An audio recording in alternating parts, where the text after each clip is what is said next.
അച്ഛാ, അച്ഛൻ ആർക്കു വേണ്ടിയാ കളിക്കുന്നേ? അശോകന് വേണ്ടി. അവൻ ചെസ് ബോർഡിന്റെ മുമ്പിൽ നിന്ന് ഇങ്ങനെ ഉറക്കം തൂങ്ങത്തില്ല. ഞാൻ ഉറങ്ങായിരുന്നില്ലടാ, ആലോചിക്കായിരുന്നു. എന്നാ തൈപ്പറമ്പുകാർക്ക് വേണ്ടി ഞാൻ ആനയെ ഇവിടെ വെച്ചു ചെക്ക്. എന്ന അരശുമൂട്ടുകാർക്ക് വേണ്ടി ഞാൻ കുതിരയെ ഇങ്ങോട്ട് ചാടിച്ചു. അച്ഛൻ ചരിഞ്ഞു. ആന ചരിഞ്ഞു.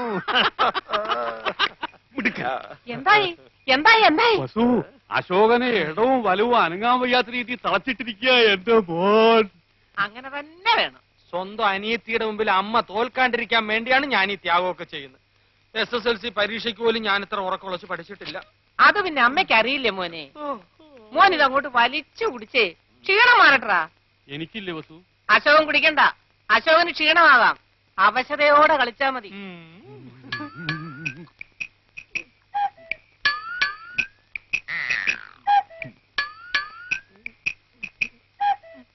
കലങ്ങിയില്ല. നല്ലോണം കലക്കി ഒരു ഗ്ലാസ് കൂടെ തരട്ടെ മോനെ? ഇപ്പൊ വേണ്ട, രണ്ടിലും നിറഞ്ഞിട്ട് മതി. കളി. ഓഹോ, കളി പഠിച്ചിട്ട് വന്നിരിക്കുകയാണല്ലേ? നിനക്കിനി ജയിക്കണമെങ്കിൽ ഒറ്റ വഴിയേ ഉള്ളൂ. കുടുംബക്ഷേത്രത്തിലേക്ക് ഒരു നേർച്ച നേർന്നേക്ക്. ചിലപ്പോ ഫലിച്ചേക്കും. കളി കളി. തോൽക്കുന്നതിന് തൊട്ട് മുമ്പ് വരെ ശുഭാപ്തി വിശ്വാസം വളരെ നല്ലതാണ്.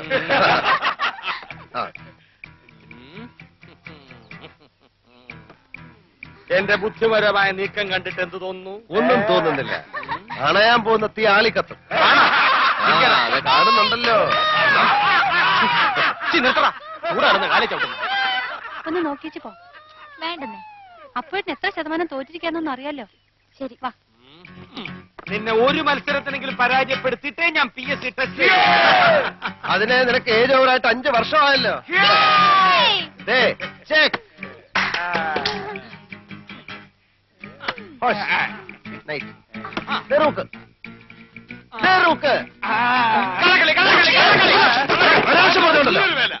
സമ്മതിക്കാൻ ഒരു അന്തസ് വേണം. ഞാൻ നോക്കുന്നത് നീ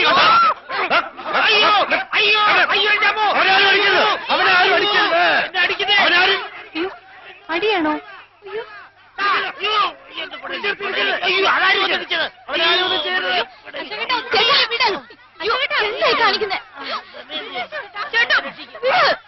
എന്നെ വിടുന്ന വേണ്ടി, എന്നെ വിടുന്ന വേണ്ടി ഞാൻ അവിടെ ചോര നിറകണ്ടിട്ടേ വരുള്ളൂ. അടിക്കണം.